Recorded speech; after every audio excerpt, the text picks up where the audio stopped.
This is our MP7 project. The collaborators on this project were Rohan Goel, Atharva Sehgal, and Julian Aldabe.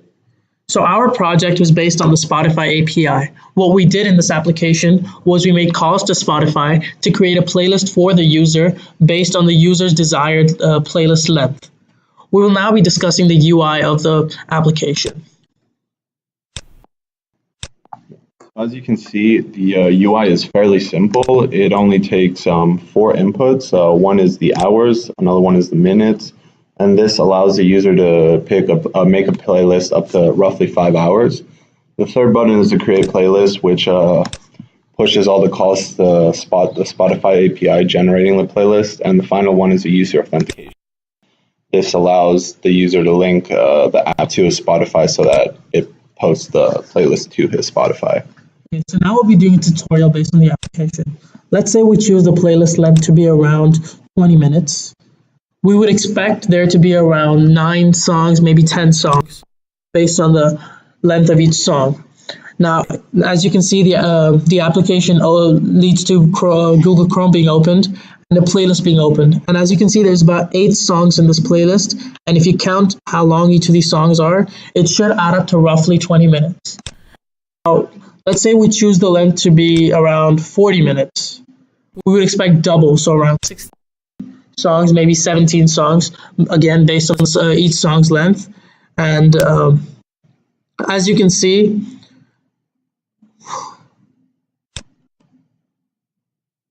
this playlist now has 16 songs, which is exactly double, and that should total up to about 40 minutes of music. So now we're going to go over the playlist generation, JSON serialization, deserialization.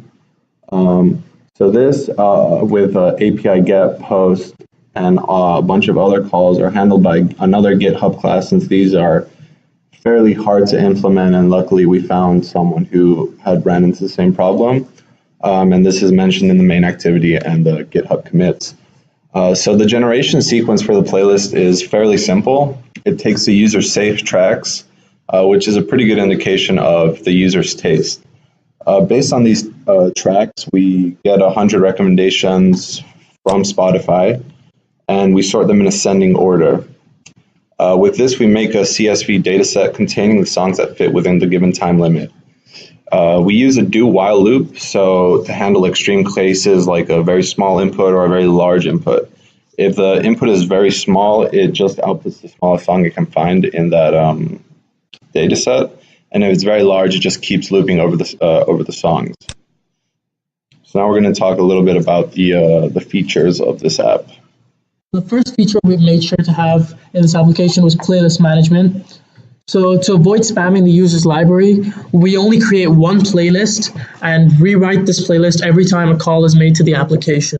Therefore, even if there's 100 playlist create requests sent out, only one playlist is updated.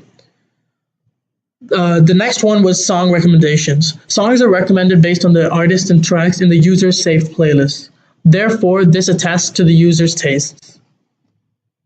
Another feature of this application is that it works with or without the Spotify app. If the user does have the Spotify app, it opens up the playlist in the application itself, whereas if the user does not have the Spotify app, it opens up the playlist in a web browser. Next, we're going to be talking about how the whole application works. It's based upon asynchronous requests. The app uses asynchronous requests instead of synchronous requests. Essentially, the difference is asynchronous requests request that the server react immediately when an API call is made. While this works for some small APIs with only a few GET calls being made per minute, it does not work with a high-intensity service such as Spotify, and therefore asynchronous calls are much better and have a lower chance of failure. Asynchronous calls are when the server puts a GET request in queue and processes them accordingly, and therefore the app is held up till the response is received. They are essentially more reliable in this case. Also, as you can see, the title is animated, and we did this using a GIF format instead of running the code in the background. So again and again, we ran the code for one cycle and then stored it as a GIF format, and that is to increase the efficiency of the application. This was our MP7 project. Hope you guys liked it.